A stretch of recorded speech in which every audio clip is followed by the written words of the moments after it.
Terpidana Jessica Wongso akhirnya bebas atas perkara kopi sianida yang menimbulkan meninggalnya Mirna pada tahun 2016 hingga yang akhirnya Jessica terjeblos dalam sel tahanan. Jessica Wongso yang diputus hakim sebelumnya kurungan masa penahanan 20 tahun, akhirnya Minggu 19 Agustus Jessica Wongso dapat menghirup udara bebas. Jessica pun mendapatkan remisi atau pengurangan masa tahanan. Melihat bebasnya Jessica Wongso dalam perkara kematian Mirna, tak luput kini menjadi sorotan lain, khususnya peluang bagi para pidana dalam peristiwa kematian Eki dan Vina di Cirebon yang kini masih mendekap dan terus mengejar keadilan. Heboh pasca bebasnya Peggy Setiawan melalui sidang Prapit di Pengadilan Negeri Bandung, kini kembali menarik perhatian publik atas bebasnya Jessica Wongso. Dalam bebasnya Jessica Wongso pun menarik perhatian dari berbagai kalangan hingga para praktisi hukum.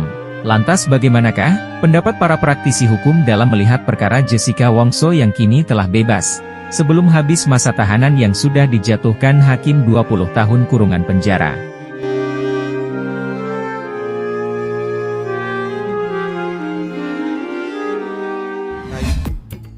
Bebasnya Jessica itu sudah sesuai dengan ketentuan undang-undang yang berlaku. Seperti yang diatur dalam pasal 10 Undang-Undang Nomor 22 Tahun 2022 tentang pemasyarakatan. Walaupun dia bebas, tapi dia tetap masih melakukan pelaporan karena di situ bebas bersyarat. Dikabulkannya remisi untuk Jessica Kumala Wongso, terus juga melakukan pengajuan PK juga. Nah, dalam hal ini juga kita melihat ada novum. Apa itu novum? Alat bukti baru, alat bukti yang bisa dipertanggungjawabkan terhadap kekhilafan hakim untuk bisa disampaikan ke Majelis Mahkamah Agung. Dengan adanya pihak pengacara Jessica dalam hal ini Pak Oto dan tim, mereka optimis untuk melakukan PK, berarti mereka sudah memiliki atau mempunyai bukti-bukti yang baru untuk diajukan dalam upaya hukum PK nanti. Dan kemudian kalau kita melihat memang kasus Jessica di tahun 2016, ada beberapa kejanggalan terutama mengenai alat bukti. Karena kita melihat, menurut pendapat saya, bahwa alat bukti langsung, artinya langsung yang berkaitan dengan kasus Jessica ini, terutama racun, tidak ada alat bukti satupun, baik itu CCTV maupun saksi, yang menyatakan bahwa Jessica menaruh racun tersebut di dalam gelas. Tidak ada sama sekali, di dalam persidangan pun tidak terungkap fakta demikian. Nah, inilah PK itu adalah upaya hukum terakhir, di mana upaya hukum terakhir ini harus memenuhi unsur ataupun substansi dari novumnya, sehingga novum ini benar-benar sangat amat diperlukan dan bisa dipertimbangkan untuk diajukan ke majelis hakim di Mahkamah Agung. Kita lihat menganut hukum tadi hukum normatif, hukum positif di Indonesia. Tentunya kita sudah melalui dan sampai di ujung nih, sudah sampai putusan Mahkamah Agung. Tentunya sudah dilakukan suatu verifikasi terhadap peradilan yang sudah dijalankan. Peradilan yang dijalankan kan tentunya hukuman, putusan, banding, dan akhirnya juga sudah menempuh sampai dengan kasasi. Dan apabila juga sudah ingkrah, ini kan sudah putusan hukuman sesuatu yang sudah ingkrah, yang harus dijalankan. Tentu nggak bisa dihitung mundur.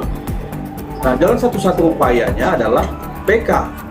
Karena nggak mungkin kita membuka materi lagi, walaupun sudah selesai peradilannya, tapi keadilannya kan belum didapat. Ini kan yang jadi poin ini, bahwa mereka semua tuh merasa tidak adil. Untuk mengadu ke siapa? Bahkan kalaupun proses hakim sudah memutuskan dan sudah ingkrah, tentunya ini harus dijalankan. Nah, tidak menutup kemungkinan upaya yang terakhir adalah PK. Nah, terus 7 orang ini kan menjadi poin juga. Apakah 7 orang ini yang sekarang ini menjadi yang mau menjalankan PK, yang satu mengalami keterbelakangan mental, Sudirman, apakah dia bisa untuk melakukan PK? Nah, sekarang ini kan sulit nih untuk dihubungi oleh keluarganya. Ini jadi poin juga nih. Kenapa? Ada apa sebenarnya? Kok bisa? Yang satu orang Sudirman ini bisa sulit untuk bisa dikunjungi oleh keluarganya. Ya, ini menjadi perhatian juga oleh publik. Seharusnya juga dari pihaknya lapas dalam hal ini bisa menjelaskan. Kenapa? Ayo buka, karena sekarang ini zaman transparansi, tidak bisa ditutupi. Ayo kita buka. Kenapa? Dan sampai detik ini juga keluarganya belum bisa menemui atau bisa berkomunikasi langsung bertatap muka untuk bisa berbicara. Penegak hukum dengan adanya atau dengan bebasnya Jessica Wongso dan Peggy Setiawan, ini menjadi pelajaran yang berharga untuk kita melihat bahwa di dalam kita menjalankan tugas profesi kita masing-masing harus betul-betul mengutamakan kebenaran dan keadilan. Karena ini yang diharapkan oleh masyarakat Indonesia. Untuk bisa masuk ke dalam pokok perkara kasus ini tentunya banyak hal ya. Tentunya dari Prapit yang kemarin sudah dimenangkan oleh Peggy Setiawan, terus bermula juga sekarang ini menjadikan pokok penting. Kenapa kok dari 7 orang ini 6 orang yang mengajukan PK, 1 orang yang sulit ditemuin. Ini kan juga pokok penting juga. Kenapa, ada apa sebenarnya kan gitu. Harus dibuka juga. Kalau memang tidak ada apa-apa, ayo tampilkan ke publik. Kalau memang dia sakit keterbelakangan mental tentunya harus dibuktikan. Karena hal-hal tersebut kan menjadi konsumsi publik, ini kan menjadi perhatian publik.